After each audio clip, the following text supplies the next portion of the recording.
Hey, this is Steve in Dallas, Texas. It's Saturday morning, my friend, and you are listening to Light Talk.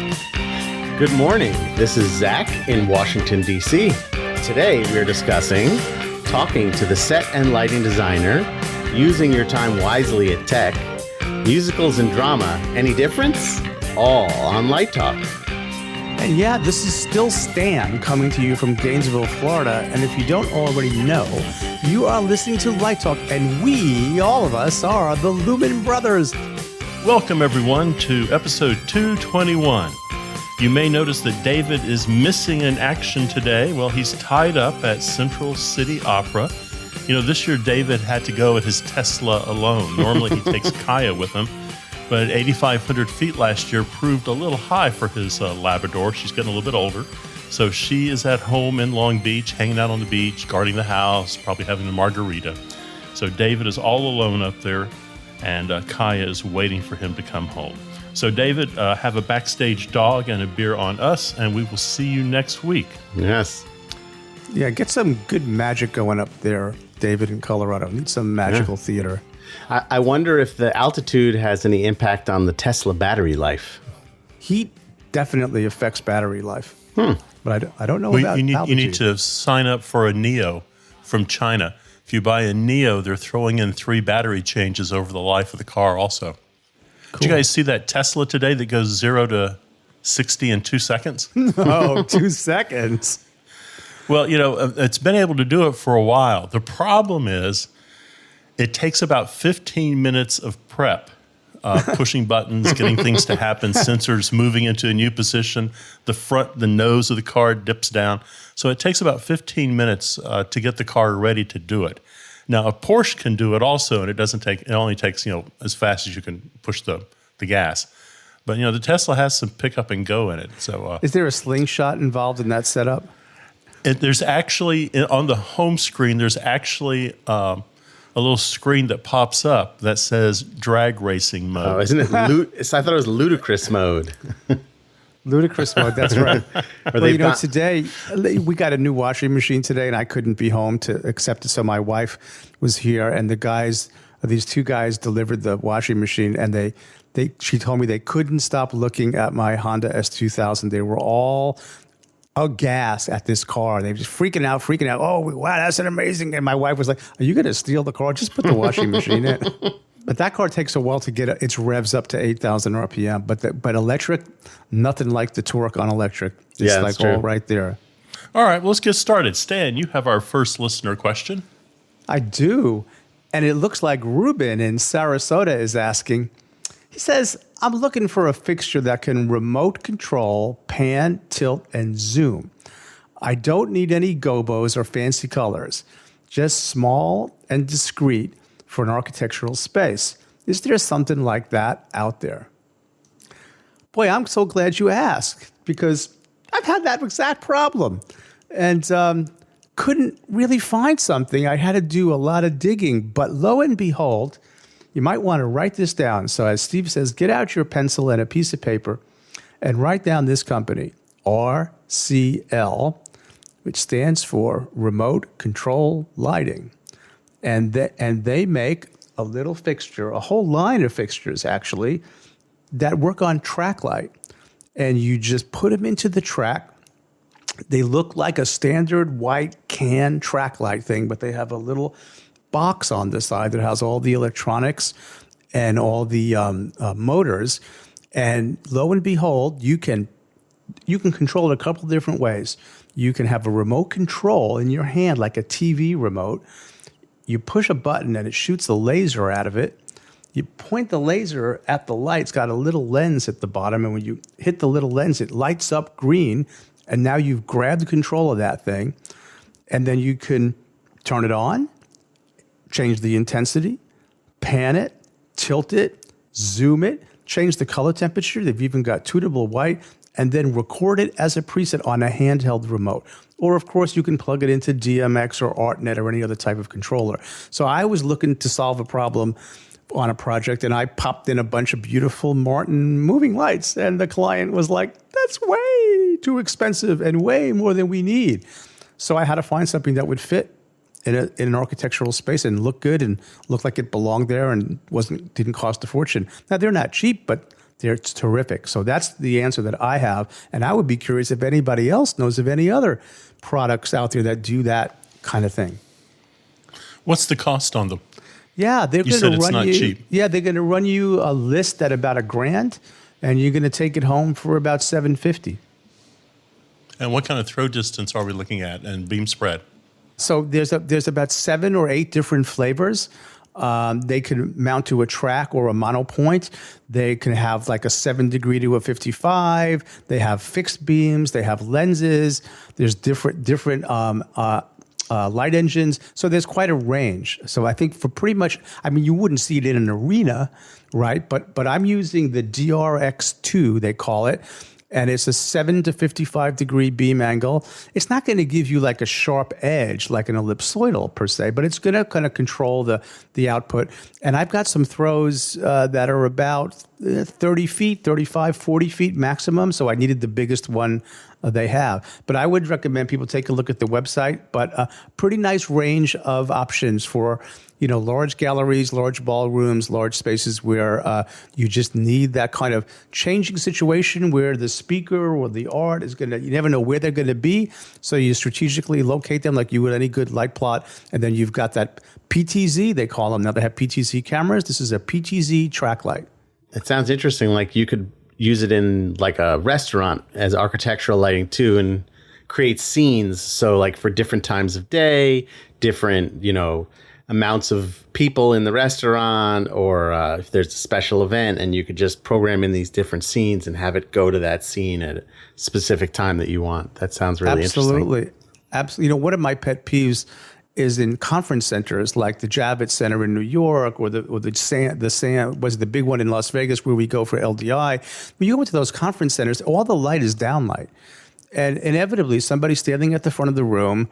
They're either in their light from their projector, hopefully not because Zach's taking care of that, right? And their eyes are dark and you can't see their face. So all you would really need is just one of these in every conference room, strategically located. And then regardless of where they put the podium, you can just get some face light on people. So that's one of my, and I was actually mentioning to this company that that's a market they really ought to sort of, advertise their product for. Where are they based? I think they're international. The guy who I've been dealing with, who's set me up with I have about 8 of them in the studio right now. I've been demoing them. And he's out of New York. And then there was a distributor out of Miami who kind of sent me a road case with a piece of track. And then the fixtures came in from New York and I popped them out of the boxes, put them on the track, plugged them in, turned on the remote control, and I was able to make my determination. And then I needed to actually test the photometrics. And so I'm a big WYSIWYG guy, as you know. So I sent this cut sheets up to the folks at Cast, and 24 hours later, I had the fixtures, all 9 of them, with my photometrics, so I could hang them in 3D space and see what the beam projections were going to be. Oh, wow. So I'm really happy with them. So I think it's a nice tool for people to know that's out there. It's sort of a little obscure, and maybe it's better known in architectural circles than I thought our folks would enjoy hearing about the RCL, remote controlled lighting track light. That's cool. Yeah, if you had like a screening room with fancy speakers, you could use these to highlight the different speakers. Don't laugh, because I've been thinking about putting them in the living room, but my wife is all, because I have some track in the living room. Yeah, Rachel in Detroit writes, "Hey, Zach, can you discuss how much or how little input the projection designer has on the design and layout of scenery and lighting?" Ooh, this is an interesting question. Yeah, that's a big one. Well, I think that it varies. On the greatest of all collaborations, there would be a nice open conversation right from the get-go. One of the things that Wendell Harrington taught me when I worked for her is this idea that the screen is a prison, and that often you'll have a set designer that's like, here's my world, and then here in this rectangle, that's where you go.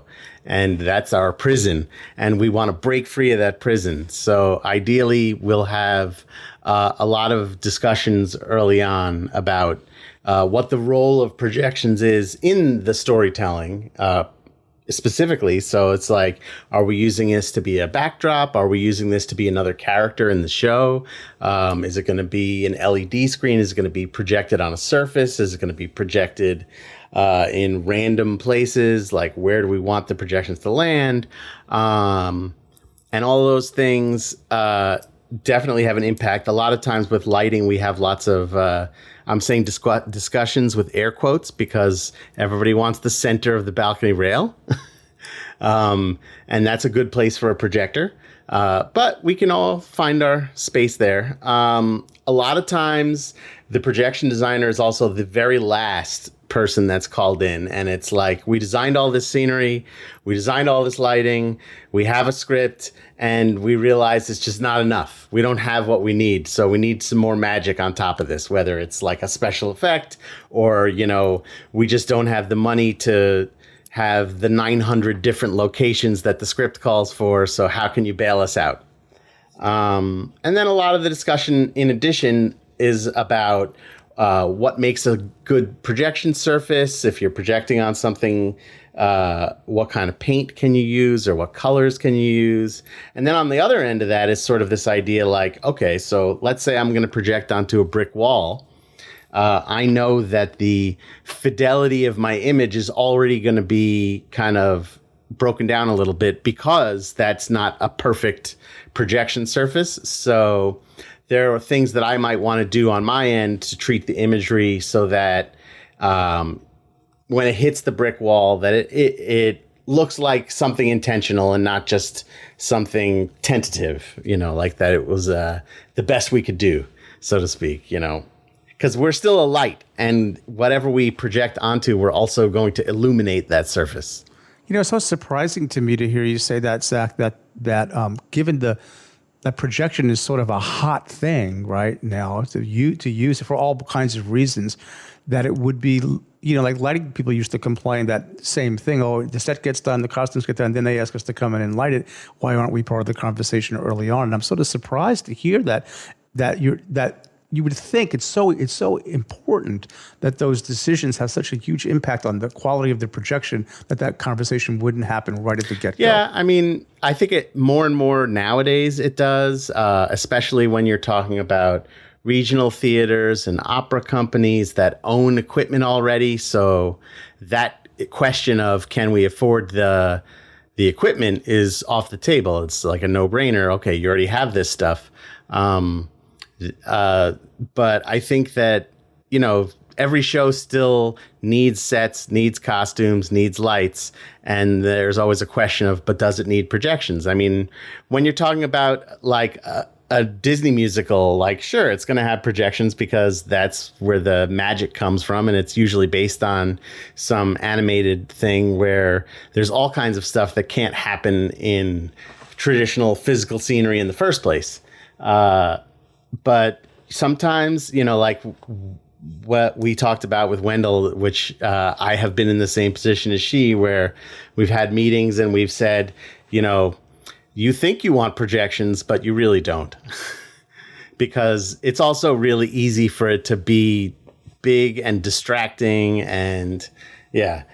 Or you know, like, what was that show? The Woman in White from a couple years ago on Broadway, where people felt like they were going to watch a video game because the entire set was projected POV. Speaking of that one, I'm thinking of another one that just triggered my memory. There was a huge write-up in the Times about wasn't it the West Side Story that the German director did on Broadway? And what did you see it? And what was your take on? Did it take us out of the show, or did it enhance it? That's a challenging one to sort of break down, because part of the problem is you go in there already knowing West Side Story and already having a preconceived notion of what you think it should be, what you want it to feel like, what you want it to look like. So it was a very intentional choice.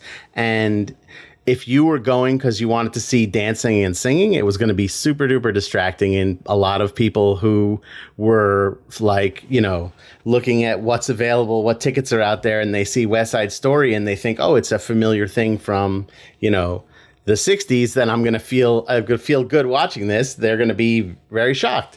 But so the challenge there too is like, do you really have to do it the same every time? Or is it allowed to reinvent something like that and turn it into something? It's because very similar to that production of Network that was on Broadway, I think the year before, and a lot of the same people were involved, where the video was like a character in the show. And in this West Side Story, the video is a character in the show. He's a character, but you have to be open to that. And it's funny because did it work for you? I'm just curious. It did work for me. I mean, but it brought me back to the previous revival of West Side Story, which had its tryout down here in the National Theater in D.C., and I'm good friends with the sound designer of that, and Arthur Lawrence was directing it.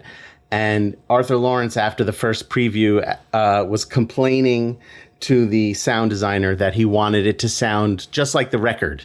The cast album, the original cast album.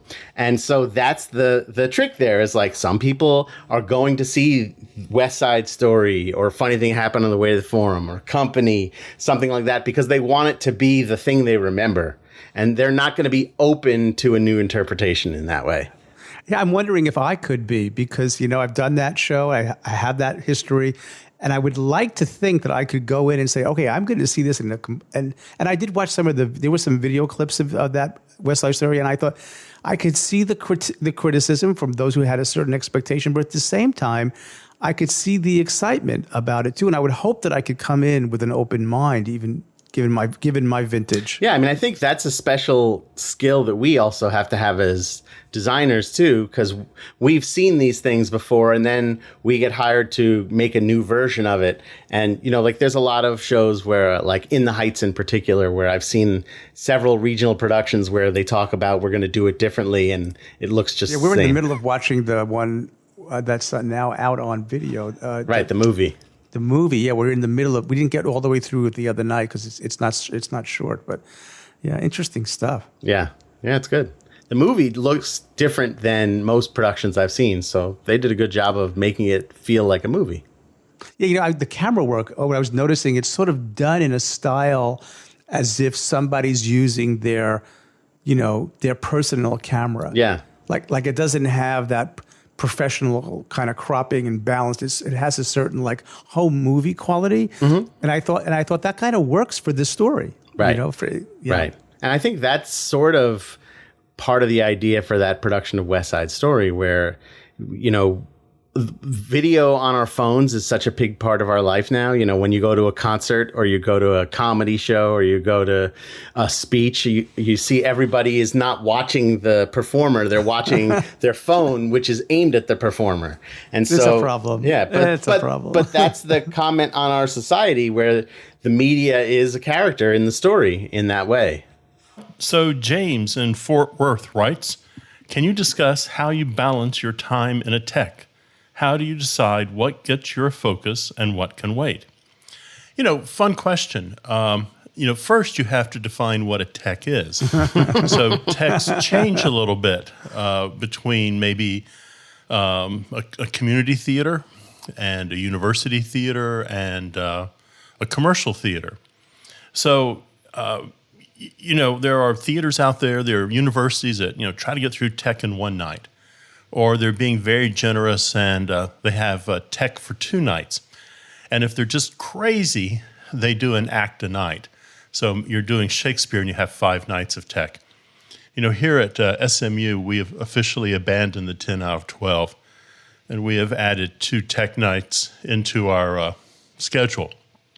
But, what I do, no matter where I am, I have a goal for each tech. And that goal is the same goal the director has. So we sit down with the stage manager and we talk through what we're going to try to accomplish on Monday night and Tuesday night, and we adhere to that. I just did 2 short films, and the way we handled that was we shot, which is kind of a tech, we shot 8 pages a night. And that was the goal, 8 pages. And then the next night, pick up 8 more pages. So we think about the tech in terms of manageable bites, something we can accomplish and not fall behind in. But I think the thing is you have to keep the main thing, and you don't get distracted during tech. You don't all of a sudden fixate on the upstage hallway and bounce back and forth on it. Should it be 10% or should it be 12%? It's a secondary area if it's not directly in the scene, so you can come back and kind of address that. I focus on where the audience is looking, and then I touch up the secondary areas later if I'm pressed for time.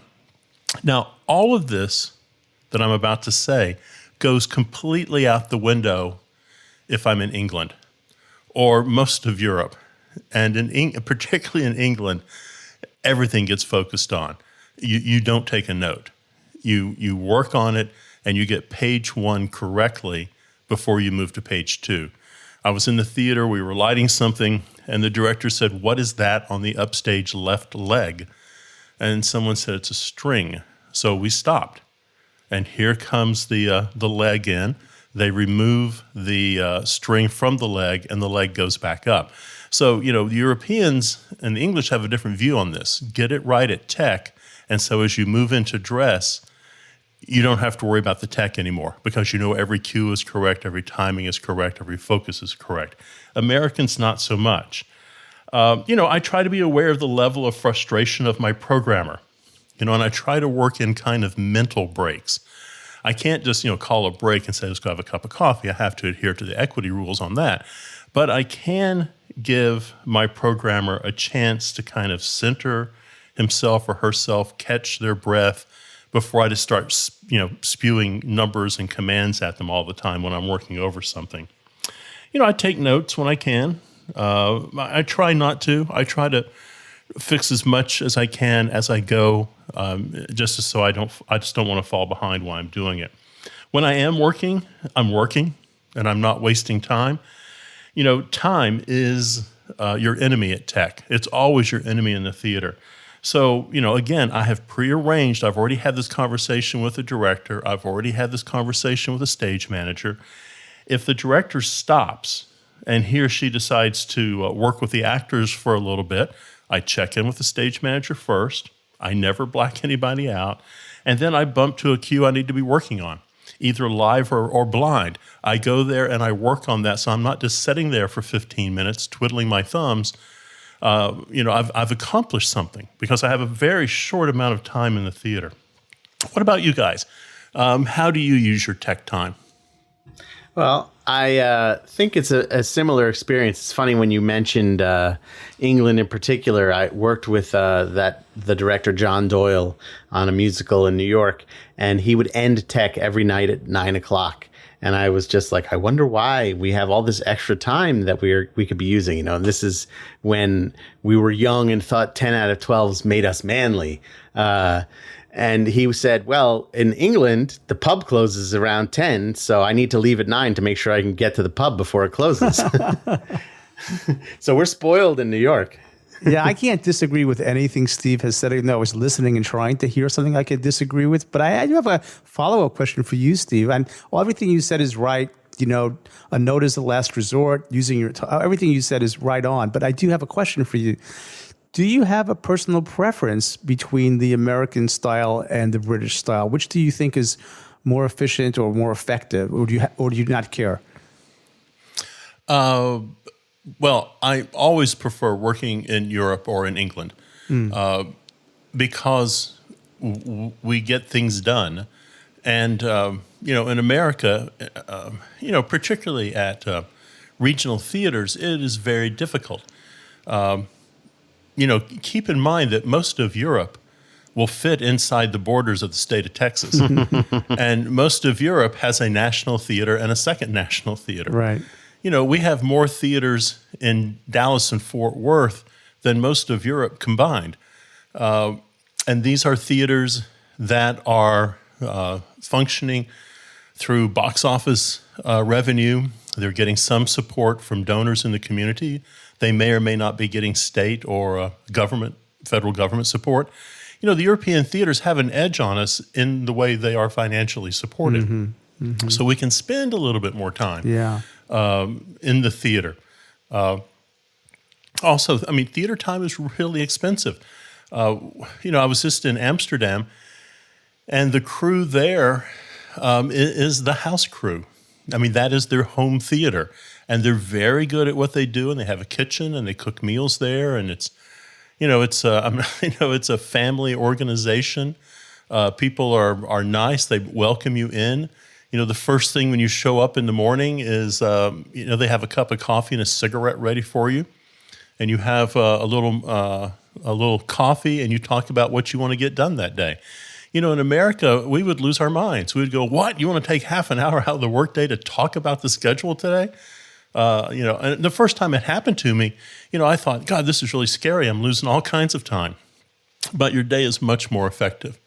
The same thing is, Zach says, not only have we abandoned the 10 out of 12, we're reducing our time in the theater. Now, we are a university, so we have a different agenda than, Alabama Shakespeare Festival. It's neither right nor wrong. But our rehearsals were a 6:30 call for an 11 o'clock walk out of the theater. We have students here. So we are now continuing our 6:30 walk-in for a 7 go, but we are walking out at 10 p.m. So those people have a chance to go home, do some homework, go to bed, whatever.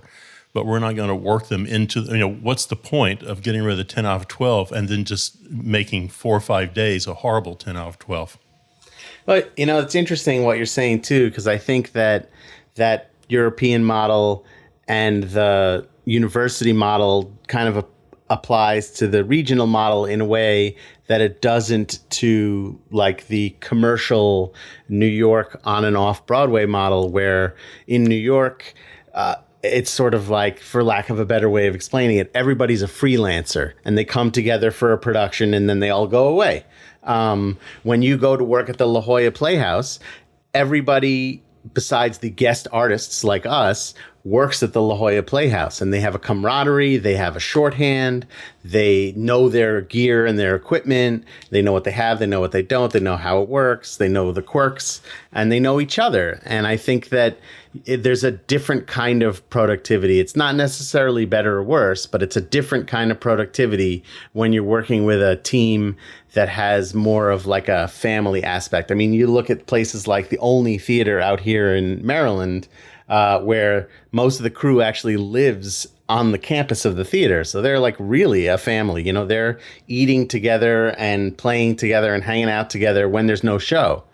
So you get a different level of productivity from that than you do when you just bring in people to slap something together and then get out. That makes me think about there are business models. Japan in particular, I think, and Steve, you've been there more. I haven't been there, but I remember hearing about companies, the idea that you would set up housing and recreational facilities. And basically, if you work for Sony, you might live and work and enjoy your life on a Sony campus, which becomes a sense of community, and it adds a certain identity and belongingness and family. There's something to that, I think. I think there's something beautiful about that. I don't know if I would go that far. There are 250 universities in this country that offer a BA or a BFA degree in theater. And, I'm going to get on my little soapbox here. And most of these universities are the ones that have caused all the problems in America in regards to how we do tech. And I would say the Japanese are just as bad. You're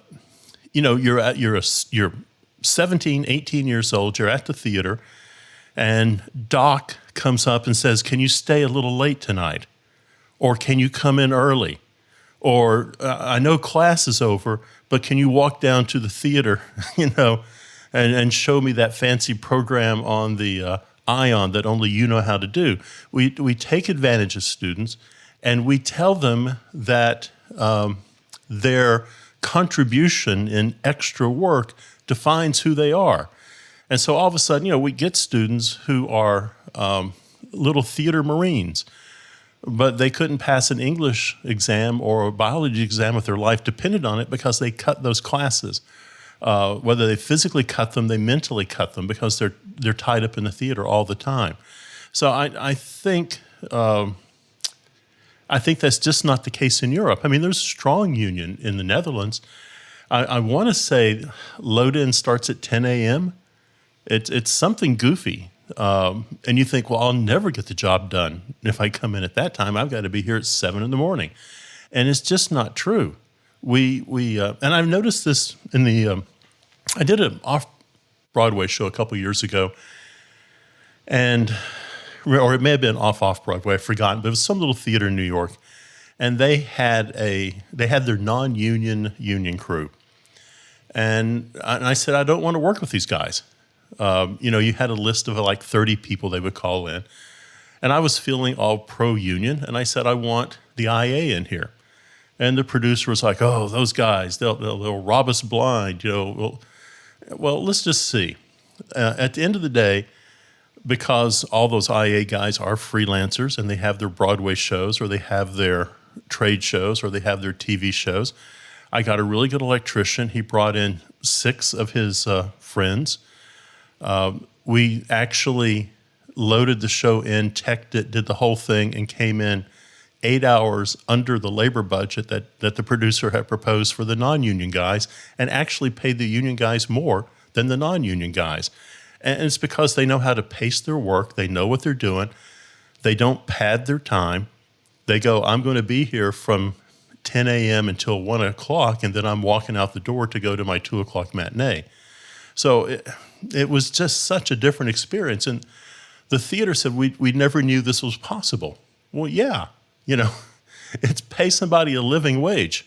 When I was starting out in projections, there was still a lot of questions about what union and what department the projections belong to. I remember it was a very I thought it was funny, but I understand that on an early Broadway show that I worked on, one day our programmer, who was a lovely German guy, found himself surrounded by a bunch of Teamsters asking him, where's your papers? Where's your papers? Do you have papers? And he didn't know what that meant, because they wanted to know, do you have a card? What department are you in? Like, we don't understand, because you're doing something that, doesn't belong to IATSE right now, and it doesn't belong to USA, and you're not an electrician, and you're not a carpenter. And then it was things almost like, it got comical, when you want to hang a projector, the projector itself can only be touched by electricians, but the carpenters control the platform that the projector goes on, because it's a scenic element, I guess. So it took a few years to figure all that stuff out and figure out how to work together. I ran afoul of the Teamsters once. We had a two truck tour out, and someone came and got me and said, you need to come outside really fast. They're about to kill the electrician. And I thought, what's going on? So I go out there, and the Teamsters have this, he might have been 20 years old. It was his first tour. They had him up against the side of the truck. And they did look menacing. And I walked up to the person in charge, and I said, what's going on? And he said, we've loaded and unloaded that truck twice. That kid has no idea where this stuff goes on the truck. And we're leaving. We're going home. So I said, don't do that. Please don't do that. And he said, okay, you're going to take him and set him in a chair, and he's going to get a piece of paper, and he's going to write down everything we tell him. So those guys, I have to say, out of the kindness of their hearts, loaded that entire electric truck, and it used to be fully packed. And when they finished loading it, we had a load list, and we had about 3 to 4 feet of dead space on the end of the truck. It was the best pack we had ever had in our lives. Yeah. And so that's the pack we used for the rest of the tour. So, my hat's off to the Teamsters. I ran afoul once, but never again. I'll just say this. My dad was a Teamster, and I'm the son of a union man. I think that could be a song. I'm just smiling and thinking about my dad who told stories about who not to screw with. Right. And just paid his dues, and he was happy to be a member. You are listening to Light Talk, and today's episode is sponsored by Mutant Chemical Company. Just in time for the blistering heat of summer, Mutant Chemical Company has the answer to those hundreds of uncomfortable hours sitting at a production table, sweating in 100-degree weather at outdoor summer venues. The Tropical Paradise Production Table Swamp Mister. That's right. No more sweat running down your arms and soaking your magic sheet. Even in temperatures found more often on Venus, the Tropical Paradise Production Table Swamp Mister will make you feel cool and comfortable. The installation is simple. The coolant pipe sets up in seconds, hanging directly over the production table, providing a light mist of effervescent liquid falling magically from the heavens. And don't worry about your lighting console, computers, or monitors. With every purchase, you get a free roll of saran wrap. Just wrap your electronics in the transparent material and voila, instant liquid protection. Our patented magic cooling fluid will transform your production table into an oasis of tropical delight. Try our pina colada cocktail flavor to take you directly to the cool beaches of Hawaii. And although not effective on elk or actors, our special DDT potpourri will kill those pesky spiders, mosquitoes, and scorpions. But there's more. The Tropical Paradise Production Table Swamp Mister also connects via USB to your lighting console. Sensing the colors used in the cue, the mist will automatically change flavor, depending on the mood of the lights. So be at your best when lighting your next outdoor show. Keep you and your colleagues from melting into a massive creative puddle with the Tropical Paradise Production Table Swamp Mister. And now, back to Light Talk. Well, the sound of those rabid ducks means it's time for Let's Talk About. So as we move forward into the fall, not so that far away, are we ready for the new normal of entertainment design post-pandemic? What does that mean? Have we learned anything? Have we learned any health lessons, or are we just going to act like barbarians and like the last 18 months didn't count for anything? I think everything is different as we come back. I think everything that I'm reading about business, about work, about people's attitudes, about domestic kind of how people feel about wanting their lives about, I think everything has changed. And I think we don't really know for sure what the differences are, but I think there's no going back to what it was. I don't know. I just watched the Barrett Jackson classic car auction coming live from Las Vegas, Nevada at the convention center we're going to go to. Yeah. And there was not a mask to be seen.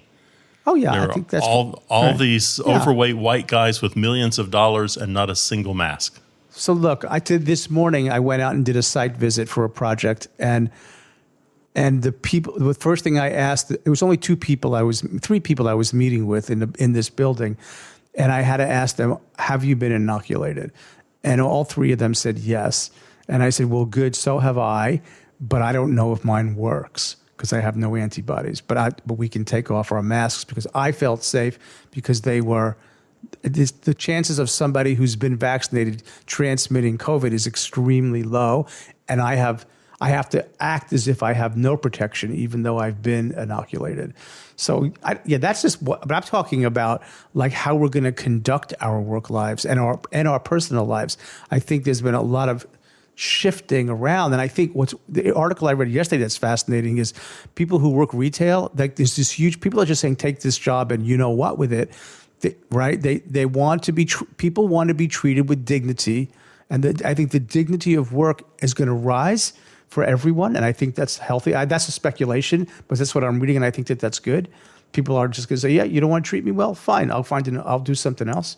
And I think that's going to carry into our business too, because we have an equity issue, right? In terms of how we're not, in terms of equity and how people are treated in the entertainment business, and I think that culture is at least across this country anyway. I'm feeling it, and I think it's unfortunate. It had to be a tragedy to get us to recognize that, but I think that's going to be a big change. I hope a better one. So pop quiz.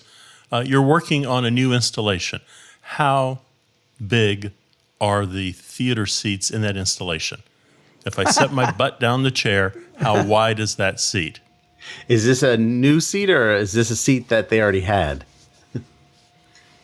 You tell us, Stan. You mean the pan of the seat where your rear end sits? Yeah. What's the size? Well, I will tell you, I couldn't give you a number because we actually changed that as we staggered the seats to make the rows turn out even on the aisles. So not every seat is the same width.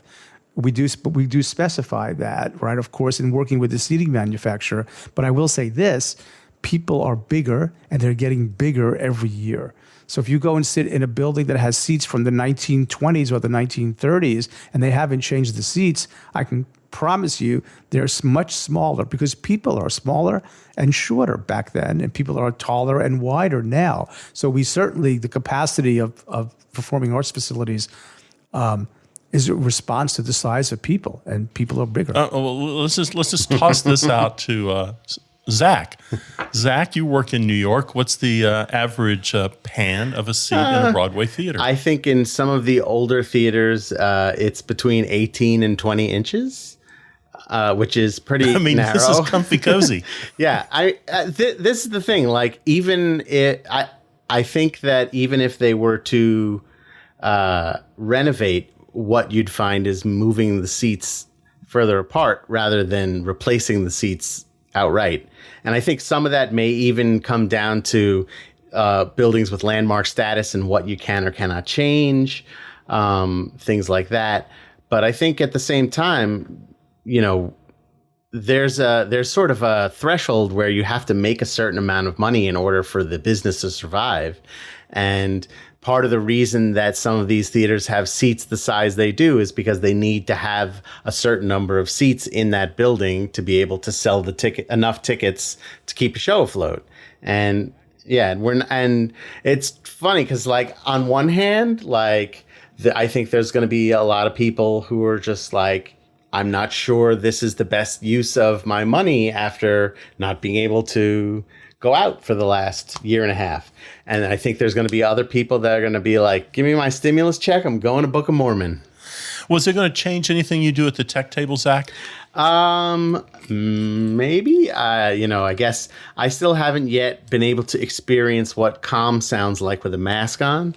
So I feel like I actually run a pretty tight tech table ship.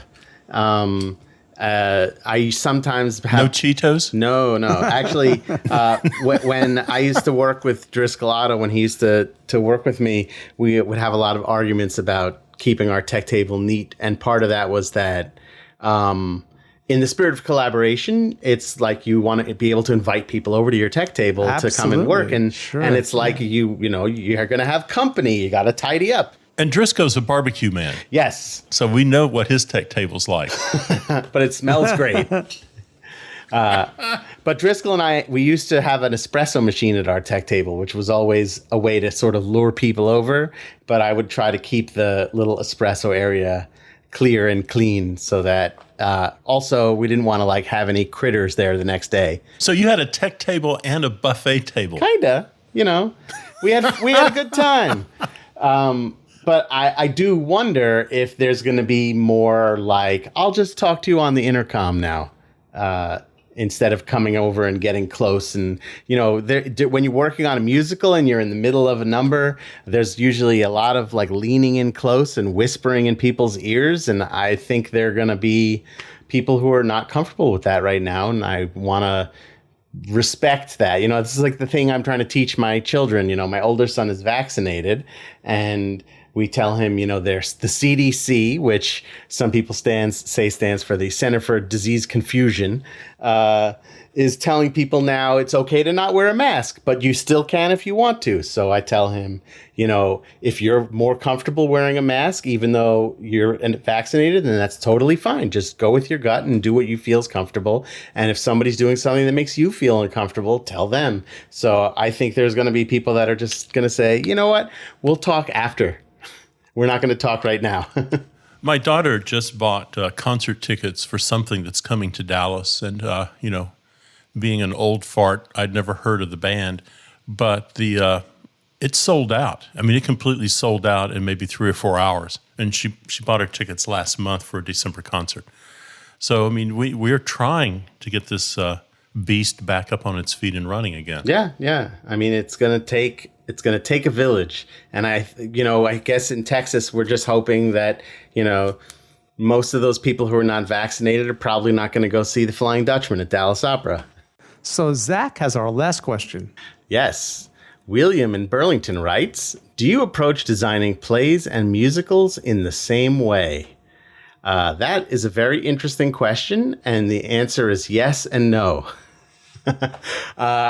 I think from the perspective of content, a story is a story. You know, I approach designing a musical the same way I would approach designing a car show or a cruise ship event.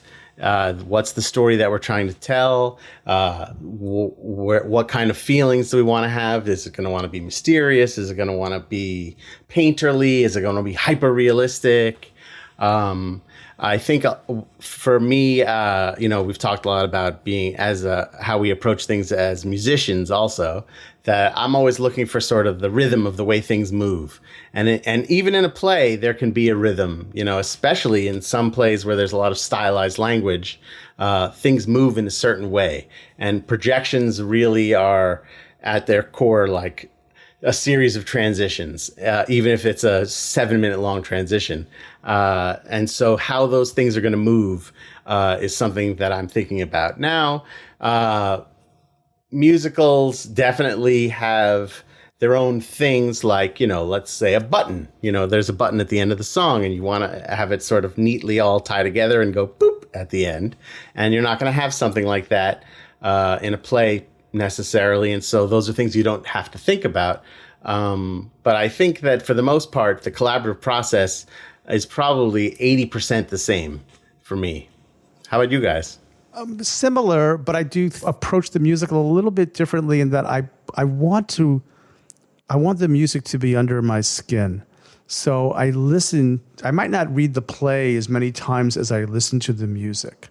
So I will put the music on every place I am, in the car, in the bedroom, in the studio, and listen to it so it's like playing in my head all the time, so that I really kind of have it in me, so to speak. And then I sort of think about it a little bit differently in terms of, I think to your point, Zach, about transitions. I think about how we're getting into scenes and how we're getting out of scenes, and how to stitch it together, and the rhythm, and sort of find certain thematic strings that I can sort of attach ideas to that are repetitive. I was taught a lot in grad school about diachronics and sign systems and developing sort of a visual language for the theater. And so I kind of come at that's true in plays as well, but I think it's maybe more out front in musicals for me. That's maybe a difference, subtle, but a difference in the way I approach it. Well, maybe a musical is an immersive experience in a way that a play isn't. And I think it's a fine point, and maybe it's worthless these days, but there are different types of musicals also. And if you think about all those kind of American mythic musicals that you kind of grew up with perhaps in high school, before Andrew Lloyd Webber and Tim Rice came along, if you're doing something like Sound of Music, there's a story that's being told, and that story comes to a dead stop, and then there's a song. And at the end of that song, the song has taken you someplace, but at the end of the song, when it stops, you hit the reset button and you go back to where you were before the song began. It's an interesting way they structured musicals. Andrew Lloyd Webber and Tim Rice come along and write a continuous rock opera in the way an opera works. It is the music tells the story as does the dialogue in it.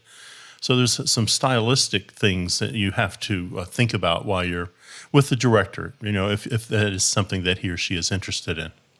Yeah, I think Steve makes an interesting point. Like, a musical the traditional musicals are sort of artificial in that we're doing this story, we're in this book scene, and all of a sudden everything changes, and all of a sudden we're singing a song, right? And the best musicals are the ones where the music is so sort of integrated into the storyline that, that character feeling that emotion at that moment you believe that they would burst into song. Right, and exactly, there's sort of right?